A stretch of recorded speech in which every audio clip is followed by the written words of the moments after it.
Thailand আসার পর থেকে মসজিদে নামাজ আদায় করতে পারিনি।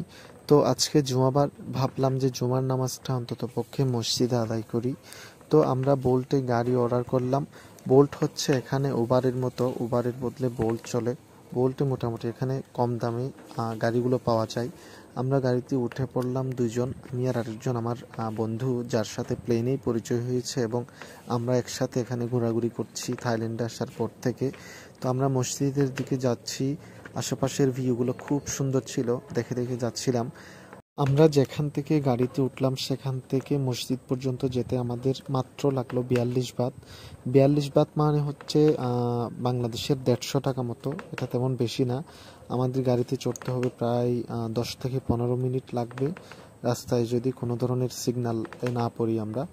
আমরা বাংলাদেশের টাইম মতোই যাচ্ছি, অর্থাৎ 1:30টায় নামাজ হবে। আমরা ভাবছি যে 1:30টার আগে আগে পৌঁছালে আমরা নামাজটা পাবো, কিন্তু গিয়ে যা হলো, আমরা যাওয়ার পরে দেখি নামাজ শেষ হয়ে গেছে এবং মসজিদ থেকে মুসল্লি সব বের হয়ে যাচ্ছে। তখন ভাবলাম যে এত তাড়াতাড়ি নামাজ শেষ হয়ে গেল। কয়েকজন বাঙালির সাথে দেখা হলো, তাদের থেকে জিজ্ঞেস করলাম এখানে নাকি 12টা 40-এর দিকে নামাজ শেষ হয়ে যায়।